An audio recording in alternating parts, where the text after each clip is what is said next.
Speeding. Speeding. Speeding. 5, 4, 3, 2, 1. The world is changing faster than ever.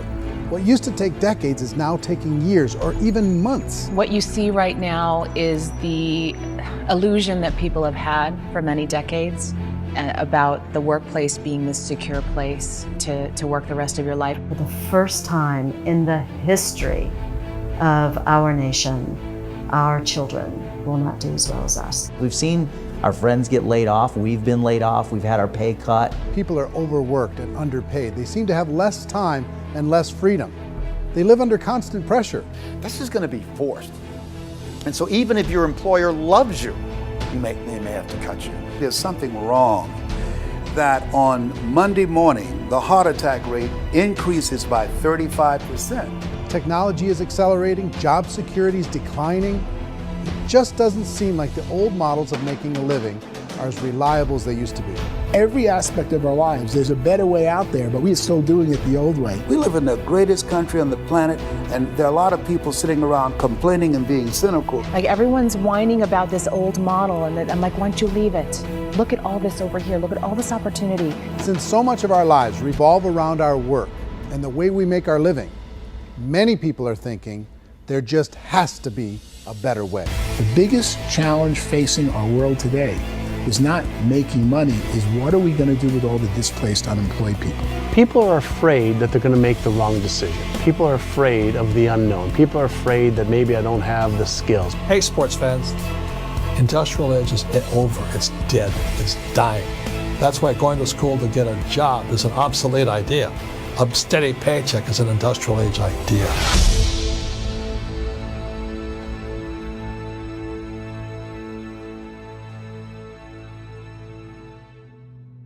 It's the search for answers that has brought us here together today. My name is Eric Worre, and for almost 30 years I've been an entrepreneur, struggling at times, but ultimately succeeding.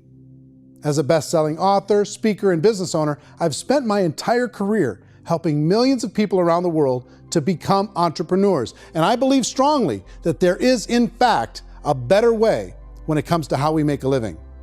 The career landscape has changed dramatically, and many are still working in a model that is completely out of date.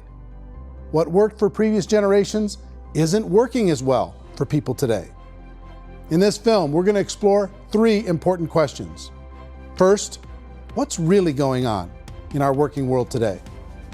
Second, in this new economy, is it better to become an entrepreneur, or is it safer to work for someone else?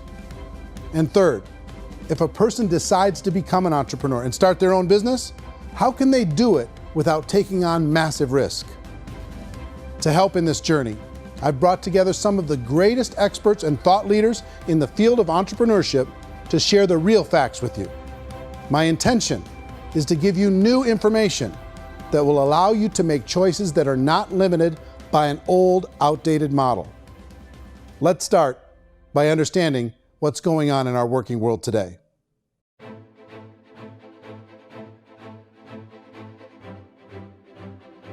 Let's look at unemployment. 30–40% of the people are honestly not working, but would be working. What our government does is if you haven't found a job in 6 months, we don't call you unemployed. We pretend you dropped out of the labor force. I've often said that unemployment, particularly structural unemployment, that's unemployment due to technological changes, is the first sign of economic growth. Think of it, 10 people live on an island. They go out every day and fish. One day, new technology shows up. A missionary brings them a net. Now, using the net, one pilots the boat, one throws the net. 2 fishermen can do all the work 10 used to.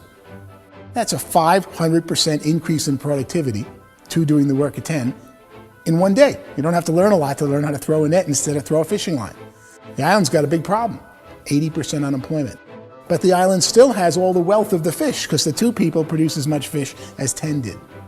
Now, of course, looking back in history, these changes used to take thousands of years. And during that time, we went into farming and transportation. Some of us became doctors and some teachers and lawyers, and we developed all these new professions and new manufacturing jobs. Today, these changes are occurring literally in one day when a new technological advance occurs, and we don't have the social structures to deal with it or to retrain the unemployed people. So one of the things that I think is interesting as I travel across the country and really travel around the world is the way that we work and the way we get paid for work is changing pretty dramatically.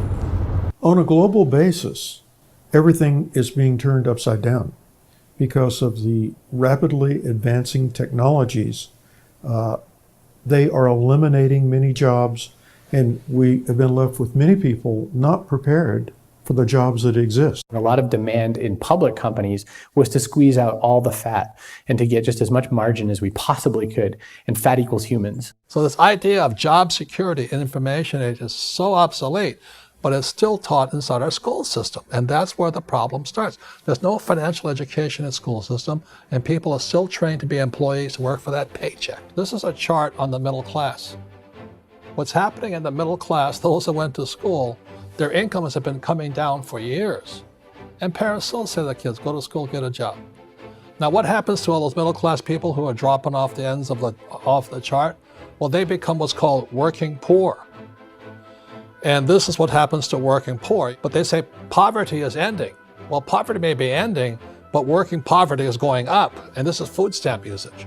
So food stamp usage in America is going through the roof right now, because people cannot earn what they call a living wage. Most people have experienced financial pressures that I think are probably greater than they have been in the past. If you're not working for yourself, then it's going to be a pretty hard road for a lot of people. Today, if you're going to control your future, the 40-40 plan is gone, where you can graduate from college and get a job and work for 40 hours a week for 40 years. That day is gone. So some of these charts actually tell you what's going on. And this is a really interesting one, you know. People are going back to school because if I go back to school, I'll get a nice job. But this is what's happening to, it's called Sallie Mae, which is the student loan guys. Student loan is going through the roof. It's now over $1 trillion, and student loan debt is worse than credit card debt. So when people stopped using credit card, the government got people into student loan debt. And the problem with student loan debt is you can never be forgiven. See, with credit card debt, you can declare bankruptcy and all's forgiven. But student loan debt, you can declare bankruptcy, you still owe it. It's the worst of all debt. But this is the next picture. Look at this chart here. This is what's happening to wages of college graduates. It's going down. So you go to college, you rack up all this debt, but you earn less money. Now, that's not that intelligent.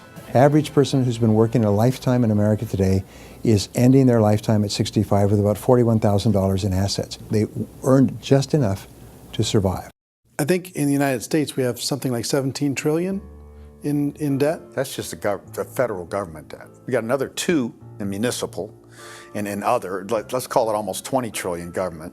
We've got 40 trillion in private debt. That comes up to close to 60 trillion. When you then add something we never had before, what you were talking about, when we look at the unfunded portion of Social Security and primarily Medicare, Medicaid, that, at the most conservative estimates from outside firms, Kleiner Perkins, 67 trillion and growing. That's more than all our other debt. There's less conservative estimates that say it's 84 trillion or higher. I added up conservatively $127 trillion in total debt. Debt is a financial drug. When you take it to excess, it's like taking a drug. Yeah, it makes you feel better, it enhances your performance, but at a huge cost, eventually it kills you.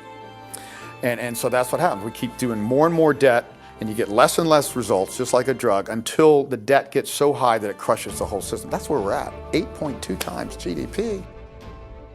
You know who I feel sorry for?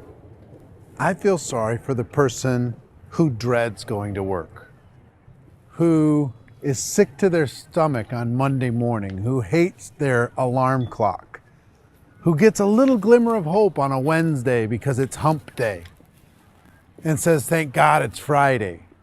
And they live for those 2 days a week where they get to be themselves and they don't have to be around people they don't like, and they don't have to play the political game in the office, and they don't have to live this half life.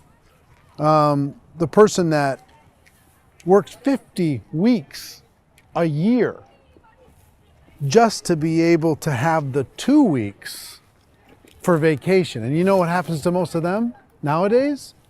They don't have a vacation. They have a staycation.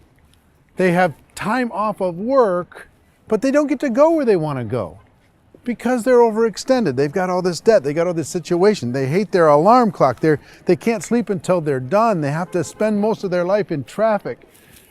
I feel sorry for that group of people because there's a better way. They just don't know it. I see this really interesting attempt at rugged individuality in a 6x8 rectangle. And I feel like you're all the same, except for the little push pins of the pictures. There's different pictures. Yours is named Jenny and his is named Sujara, but it's the same people. And this is how they are, and they're just like the zombies, and there's no joy in there, there's no fun. There's always like the wacky woman who decorates her cubicle, and that's the most she can do there. You got to give her credits, right? The wacky cubicle woman. The basis for their life is worry. I'm worried, you know, maybe I'll get fired. I'm worried maybe my company will go out of business. I'm worried I can't keep spinning the plates on paying the bills. I'm worried about how do I send my kids to college. I'm worried, what if the transmission of my car breaks? That's, you know, 2 or 3, I can't fix it. People live in a sea of worry, and it eats at them. Those signs that people held up during the Depression didn't say looking for gainful employment in a cubicle. It said looking for work. Work is what we're looking for. Job is just a unit of measurement. Work is what we're going after. It's time to look in the mirror and say, it's not the economy, it's my economy. It's my little world of where I am. I need to improve. I'm not going to wait for the economy to come back because frankly, the economy is doing great in this country. So I'm here on Wall Street, the financial center of the universe, the financial capital of the world. This is where most people's money goes to at least be held for a time, right? With interest rates in banks being effectively zero, and many experts are predicting it's going to stay at zero for the next 10, 20, even 30 years, people feel like they don't have any choice but to put their future into equities, to put their future into the hands of other people on this stock market, and hope that the stock market goes up, hope that the stocks that their advisors pick or that they pick goes up. That's one way to go, I guess. It's my personal belief that if you put your future into the hands of yourself, in other words, you have earning power by yourself, I think you're a better investment than these guys. I think you controlling your future is a better option than handing over your retirement to these guys. The average household income in the United States is approximately $50,000 a year, what they call the middle class. To reach the top 25% of income earners, you'd need to earn at least $90,000 a year. To reach the top 10% would be a household income of $140,000, the top 5%, $190,000, and to be in the top 1%, you'd need a combined household income of at least $380,000 a year. So here's the question. What do you think would give you the best chance to move up and get to the top 10%, the top 5%, the top 1% or beyond? In my opinion, and in the opinion of many, many experts, the answer is to become an entrepreneur, to become your own boss. I think you have to be a business owner. I can't, the only time I ever say to someone it'd be great to be an employee is when they've already told me they've surrendered. I only tell people who are wounded spiritually that they should be an employee. And it's that feeling that you get when you pick up the backpack off the little Cub Scout and say, "Don't worry, little guy, we'll get you back to the camp."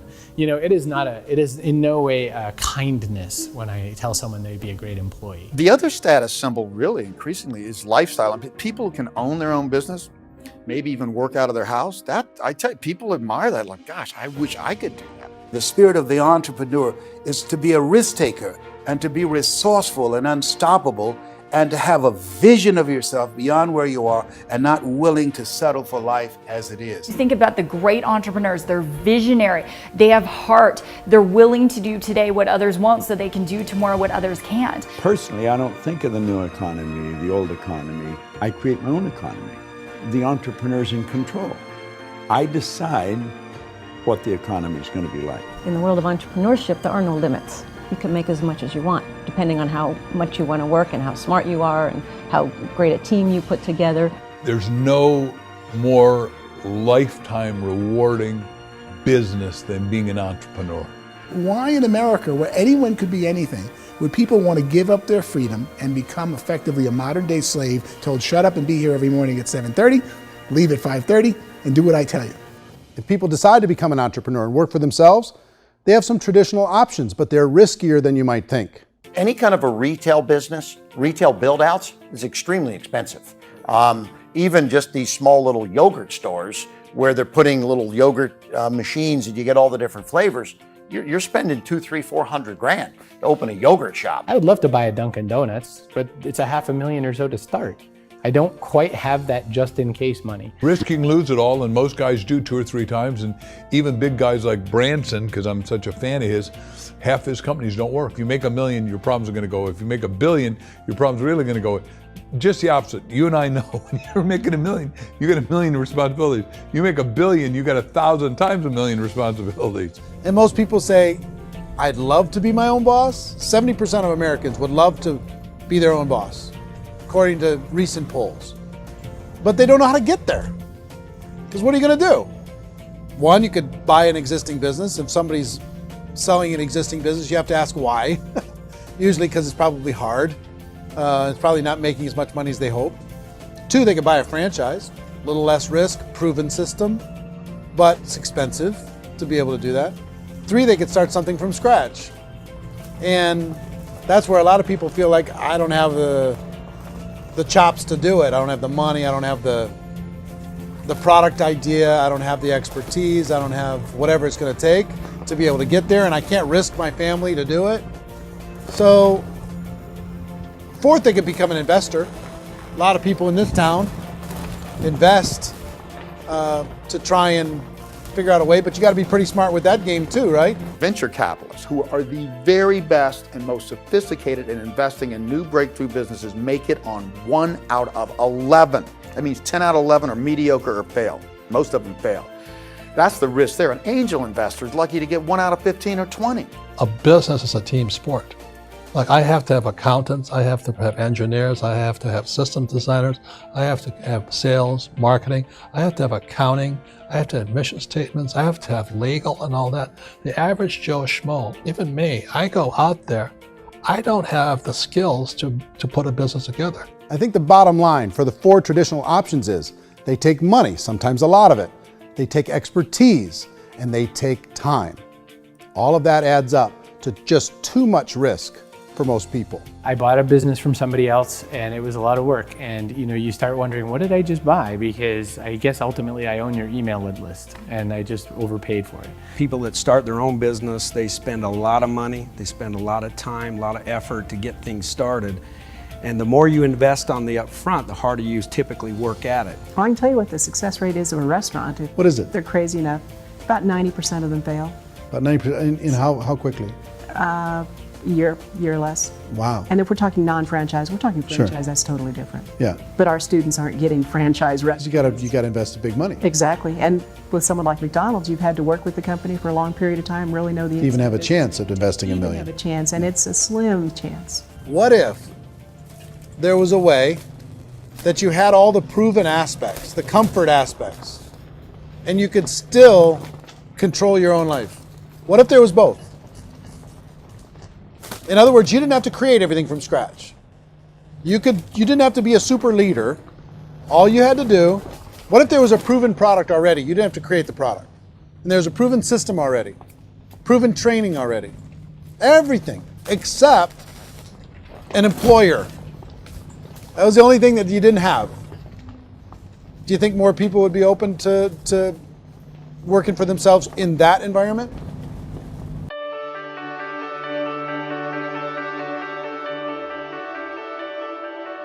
In our search for a better way to make a living, we've come to the conclusion that becoming an entrepreneur is actually safer than being an employee. And through our look at the entrepreneurial options, one particular path kept coming up from expert after expert. And I think most people will find it surprising because it's certainly a non-traditional business model. That model is for people to start their own business and become an entrepreneur through the creation of a network marketing business. Some people call it direct selling because the product is being sold directly from the manufacturer to the end consumer, cutting out the middlemen. Other people call it multi-level marketing, or MLM, because there are multiple levels of commissions paid. The most common term today is network marketing, because network marketing best describes using a large group of independent distributors, independent entrepreneurs, to move a product or service more efficiently. So my friend here, Donald Trump, and I, we always write about the network marketing industry. And the reason we support the network marketing industry is because it really is a business school for entrepreneurs. Because most people come out of school looking for a paycheck. Oh, that's terrible. I went to network marketing like that. I think if it didn't exist, we should invent it. It is that good. I think direct selling is a great way to do business today. It's very easy to get into that industry, and you can be self-employed, be in effect an entrepreneur. When we see multi-billionaires adding network marketing companies to their portfolio of companies, that would be a clue. When we see people who are very famous authors and very famous business people endorsing the industry, that would be a clue. These network marketing companies aren't $50 million companies, they're billions and billions of dollars. They lead the stock market, they're major companies. When we're going to get it?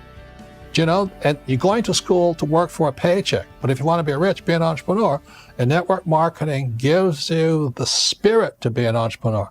A traditional company will spend up to 50% of their total revenue on marketing. Network marketing companies use a different approach. Instead of having all that extensive marketing expense, they utilize a network of independent distributors to do the marketing for them. Now, why do they do this? First, because word-of-mouth advertising is so much more effective today than traditional media advertising. Second, some products need to be explained or demonstrated, and an independent salesperson can do that more effectively than an ad campaign. Third, it's completely efficient. The company only pays for the marketing of their product if a sale happens and not before. Imagine if Amazon allowed you to become an independent distributor and paid out 40% of its revenue to that distributor group. All you had to do as a distributor was recommend a product, and if a person bought it on Amazon, Amazon would take care of all the logistics and you'd get paid for bringing the customer. Now imagine you got paid for every purchase that customer made for the rest of their lives. Well, Amazon doesn't offer this option, but network marketing companies do. 85% of all buying decisions in our society are made as a result of word of mouth or reputation. We're recommending things to each other all the time. You know, who's your dentist? Who's your doctor? Who's your lawyer? What detergent, are you using? What legal system are you using? What product are you using? We're talking to each other about the things that we love anyway. When you go into a big box retailer, you're lucky if the clerk looks you in the eye, much less gives you any detailed or accurate information about what you're purchasing.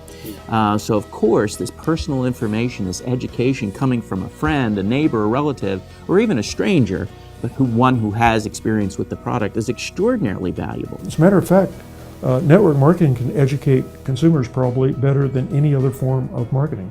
It certainly can do better than advertising, because advertising usually has a certain hype to it and you can only get limited information. So, network marketing trumps advertising. If you were a typical sales company and you wanted to sell $1 million a month worth of product, you might go find 100 superstar salespeople. The quota would be $10,000 a month. So network marketing as a distribution system just flips the numbers. So we use 10,000 happy, raving fans of a particular product, and we don't concern ourselves so much with how much product each one of them individually sells.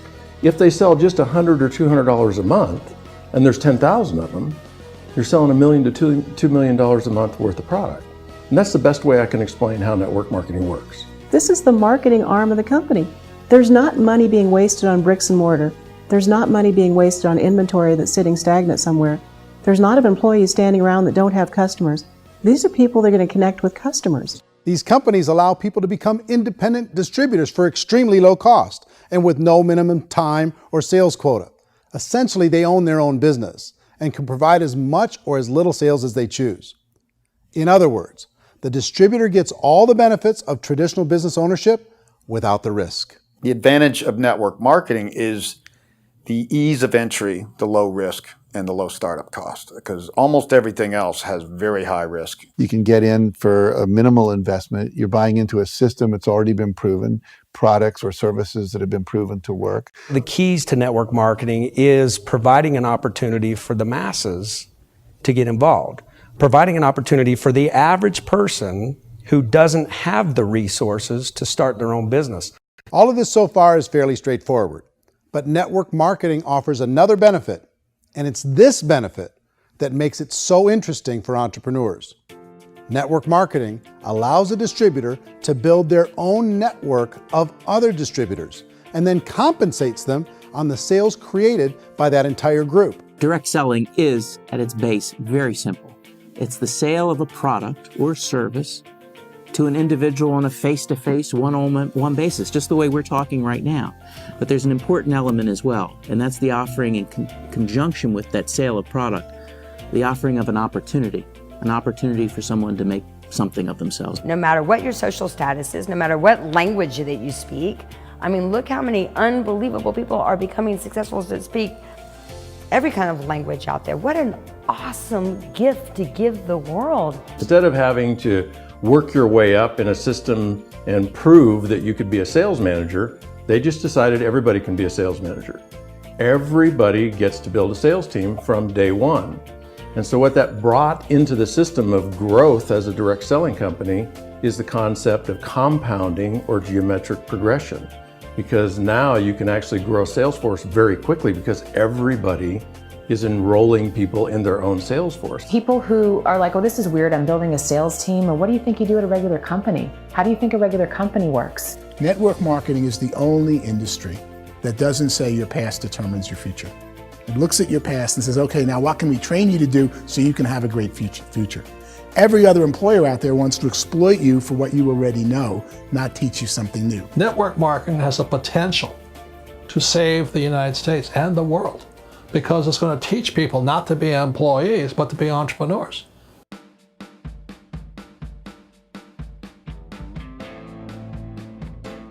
According to the Direct Selling Association, if you add up all the network marketing companies around the world, they combine to do over $178 billion a year in retail sales. To give you an idea of how big that really is, the NFL, the National Football League, does approximately $9 billion a year. The music industry does a little more than $16 billion a year, and the movie industry does about $80 billion a year. Using a conservative average, network marketing companies pay their distributors about 40% of that $178 billion in the form of commissions, which adds up to more than $71 billion a year. That's almost $6 billion a month. It's almost $200 million in commissions every single day. So it's certainly working, and people are making serious money in network marketing. With the growth of the direct selling industry over the last 10, 15, 20 years, we've seen a broader understanding of the channel. We have seen more and more people getting involved in the business, so our penetration in the marketplace has increased, and thus the understanding in the marketplace of who we are has increased. And we've seen non-direct selling companies look at the direct selling model and say, something's going on there. People are making money, companies are being profitable, individuals are being motivated, product is being delivered to market. Maybe we should explore this. Some people think only the people at the top make money. Well, let's take a look at that as well. In the network marketing profession, there are roughly 500 people in the world who earn over $1 million a year. If you round that number up to $2 million a year, that adds up to about $1 billion a year. That takes the $71 billion paid out each year down to $70 billion. So where does the rest of the money go? The vast majority goes to part-time people making anywhere from a few $100s a month to many thousands of dollars a month. It goes to people who choose to make it a full-time career move and earning even more than that. Every day, people are using the money they earn through network marketing to pay off debt, have more fun, and improve the quality of their lives. Everyone I know in network marketing has been doing that since the 50s. They go to work when they want to go to work. They stop working when they want to take time with their children to have a leisurely breakfast and discuss issues and drive them to school. They go back to work when they get home, wherever they're working out of. The biggest thing that I've seen is people that have become much happier in their life. MLM has probably made more millionaires of more people in more countries, and I've spoken to them in 67 countries, than any other single form of business, starting from nothing. If they have a choice between working a job for the next 10 years or working a network marketing business for the next 10 years, the result of working the network marketing business will be better. A lot of people within the industry go on and make this a career and do extremely well at it. Network marketing has been nothing but good for everyone I know that's been involved with it because they did it seriously and they played full out and they've been very successful. It's been a constant barrage of success stories and people showing off stuff that they got as a result of it. How many people are involved? Approximately 16 million Americans and 96 million people around the world are currently participating in network marketing. And in a recent poll, 82% of those people report a good, very good, or excellent experience with network marketing. So people are happy.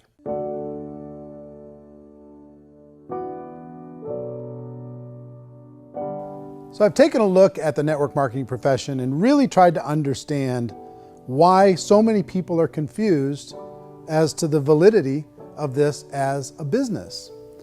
One is this pyramid shape. People get really messed up with this pyramid. Oh, it's one of those pyramid things. So I just think there are a lot of haters out there who really don't understand the industry and say, oh, it's a get-rich-quick scheme. It's a pyramid. Well, corporate America is a pyramid scheme. You know what I mean? It goes like this. You have thousands of MBAs, let's say working for Ford or General Motors or Coca-Cola. If all these MBAs, they're all trying to get to here, that's a pyramid. Only one guy's going to make it. Every 10 years, one's going to make it. Whereas you look at network marketing, it's like this. So you're here, and your job is to develop other CEOs coming up behind you. So it's an inverse pyramid. In network marketing, it's a very simple concept. If you sell product, you get paid. It is paid based on production. There is no first mover's advantage. There is no investment component where the more somebody spends, the more they're entitled to make. So the two are polar opposites of each other. It doesn't matter what shape the company is or the compensation plan is shaped, whether it's a circle or a pyramid or a triangle or a trapezoid, it doesn't matter. If compensation is coming primarily from recruitment, then you got a problem.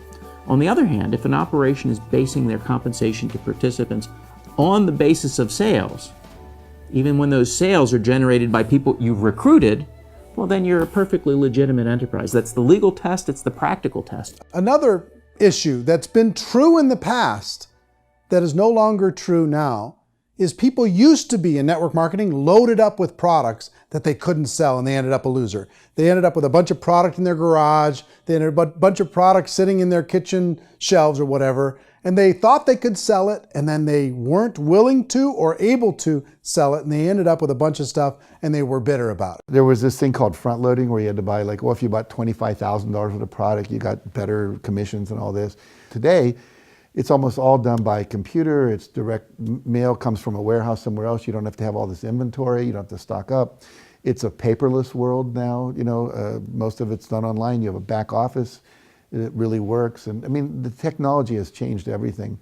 Third issue is people start talking about 99% of people in network marketing don't make any money. Well, we've talked about that over the course of this journey together. Almost $200 million a day is being paid out to network marketing distributors around the world. The naysayers, the people who say that it doesn't work, are usually the ones who just don't know how to make it work for themselves. And so they're giving you an opinion, and I tell people, don't confuse people's opinions with expertise, because opinions are free. And don't confuse sincerity with the truth, because people can be sincerely wrong. But here's the reality inside of network marketing. The vast majority of people that get involved in network marketing just become customers and they get involved to be able to purchase product at a lower price. If you take Costco as an example, if a person goes into Costco and gets a membership to Costco so they can get a lower price on the product, we don't call that person a loser because they have a bunch of product that they walked out with a smile on their face. Yet when some people want to take a look at network marketing, they say, well, those people, they're just using the product and they aren't earning an income, so they must be a loser. They're not a loser, they're a happy customer. That's the vast majority of people that are involved in network marketing. Now, a smaller percentage of those people decide to go build a business. They earn $300 a month, $500 a month, $1,000, $2,000. That's the bulk of earnings in network marketing. And then there's the few that really decide to take it serious, really decide to build a large network, really work to make that network very, very productive. And those people make huge amounts of money and there's no cap. What I do as an outside economist, just somebody looking at this industry like any other industry I speak and say, look, what's the realities of this? 1% do incredibly well. 10% generate some additional income at pretty low risk and effort. That's not, and 90% of people roughly end up customers. One thing that I think is real when it comes to people's perceptions about network marketing is people put this, and distributors, I think, involved in network marketing have some responsibility for this. They have sometimes unrealistic claims about the product or about the income. Most people who become distributors, they want the money, they want to be successful, but they don't have the skills. They don't know what to do. And when people don't know what to do and they're in a new business, they're scared. And when they're scared, they panic and desperation kind of sets in. So they think everyone they talk to has to get in. So if I talk to you and you say, well, no, I don't have time to do that, they're like, no, I need you. You have to do this or I won't be successful. So I start clawing on you. I start that desperation. So then I start making claims about the product, which are not appropriate, probably not even true. Or I start saying, oh, let me show you how you can make all this money and you don't have to do anything, Eric. And so you just totally misrepresent the opportunity, and you're clingy with people because you think you need everybody to be successful, and you don't. You know, one of the messages that I try to deliver most forcefully to companies as well as salespeople in direct selling is that you don't have to overpromise. The reality is in network marketing, there's a lot of hard work involved. There's a lot of effort. You're going to have to develop yourself. It's a business like anything else. It's going to take some time, but in my opinion, it's better.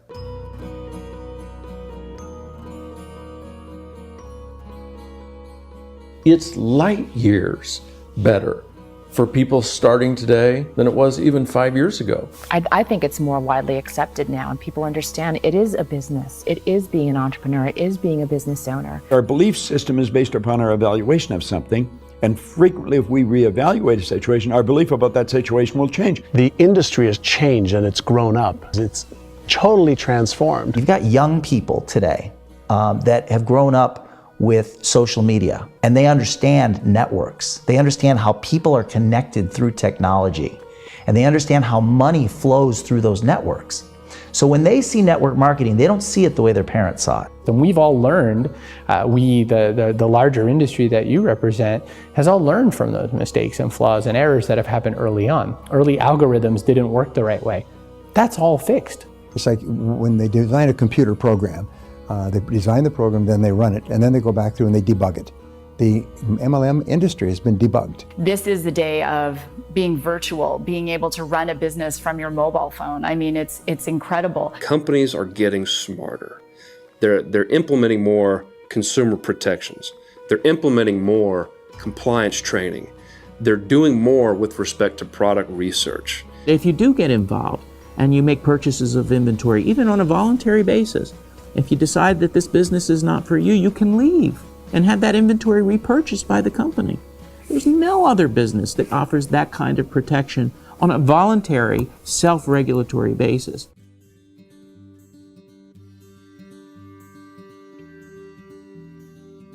If you decide to look further into a network marketing business in order to generate more cash flow for your family, I would recommend reviewing the following 4 elements. First is the product or service. And on the product or service, I would ask 5 important questions. 1, do you like it? Is it something you would feel comfortable sharing with others? 2, is there a recognized need in the marketplace? It's hard to create a need if one isn't naturally there. 3rd, does the product meet that need? Does it solve a legitimate problem for consumers? And 4th, is it priced to sell? Can it compete in the marketplace? And 5th, is it priced for profit? Is there enough margin for the company and the distributor to be able to generate income for the long term? If you can answer the questions on the product to your satisfaction, the next element to consider is the company itself. Is it well run? Do you believe in the founders or the management team? Do you feel they have what it takes to go all the way? See, it doesn't matter how good the product is if the management can't take care of the company. Good management can change with the times. They can handle adversity. They can make good decisions. Make sure you choose a company that can serve you for a long time. The third element to consider is the compensation plan. And with that, there are 3 important things to look at. First, a brand new person needs to be able to generate some money fairly quickly. It may be an obvious reason, but you can probably imagine the ripple effect of a distributor getting involved and having even a small victory fast. That can only help with the overall success of the organization. Second, a person should be able to develop a moderate part-time income in a reasonable period of time. As they develop their network and as their sales grow, they should be able to enjoy more benefits.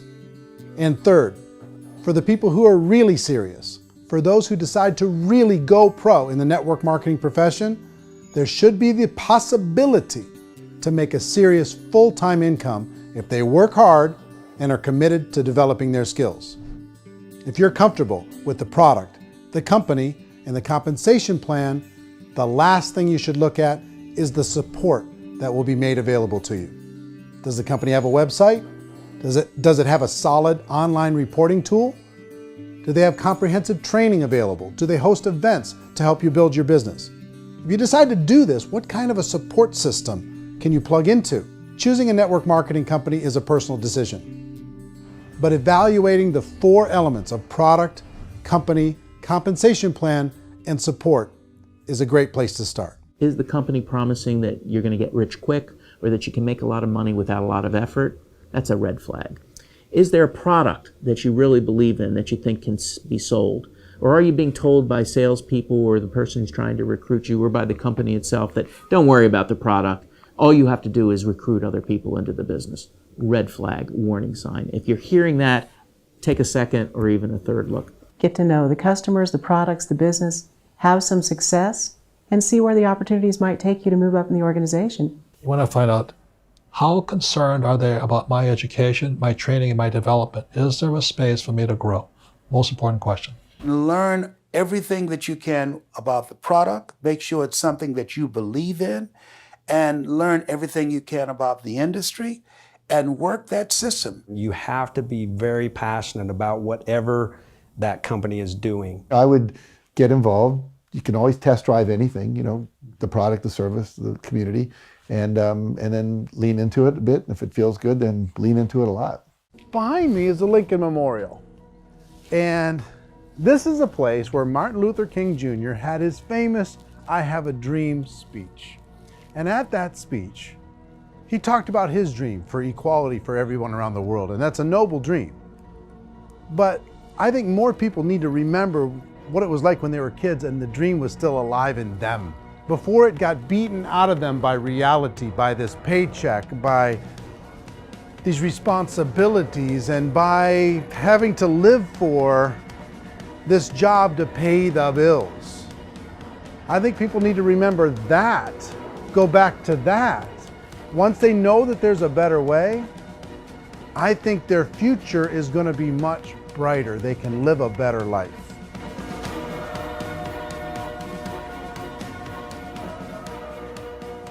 So if you're considering getting involved in a network marketing company, let me offer you just a few pieces of advice. First, network marketing isn't perfect. It's emotional, it's challenging.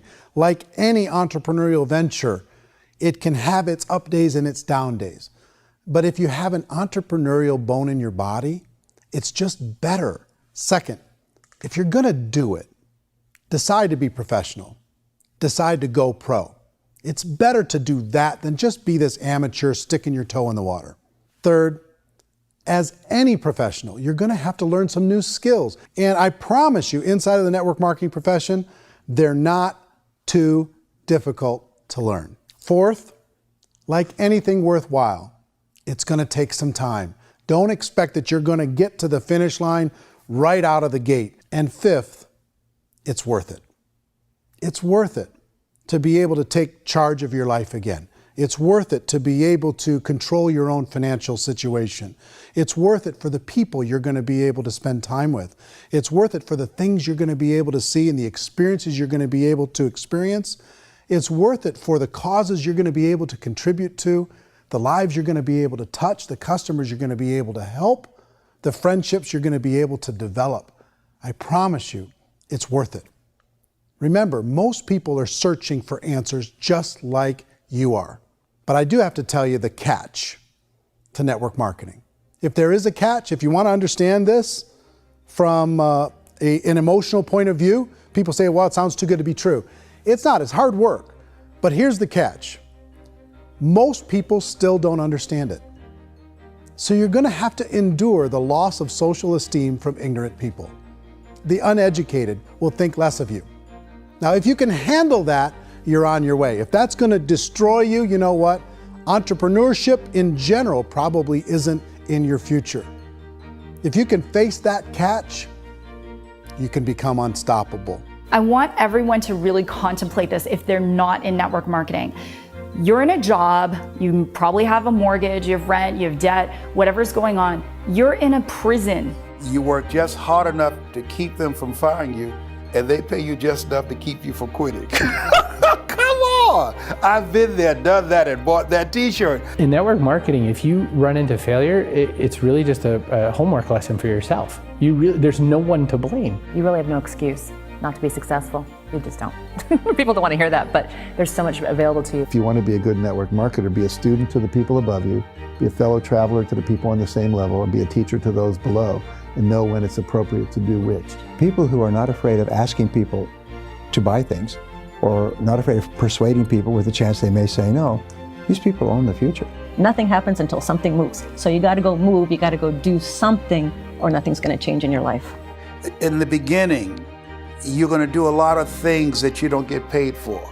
But as you go down the road, you get paid for a lot of things that you don't do. And your job is rehabilitate the spirit, the entrepreneur spirit in all of us. Get it back. Either give it a strong yes or a strong no, but no wishy-washy, dilly-dally stuff in the middle.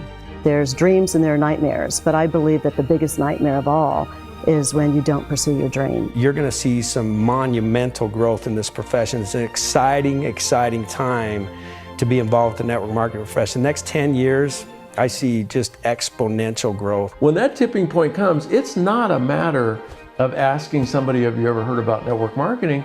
You're really asking them, which company are you building your wealth in? We are here to fix the world, to improve relationships with other people, to improve other lives. And the real reward comes as an entrepreneur in any level from teaching somebody something and watching them soar. There is no greater reward.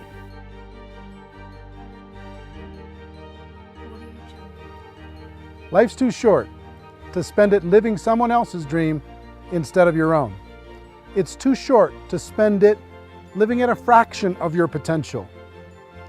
Can being an entrepreneur be a challenge at times? Sure. But here's what you get in exchange. It can be yours. Something that you built, something that you created, something that you made happen. This balloon represents your dream. It represents entrepreneurship. My wish for all of you is that you would reach out and grab it. The choice is up to you.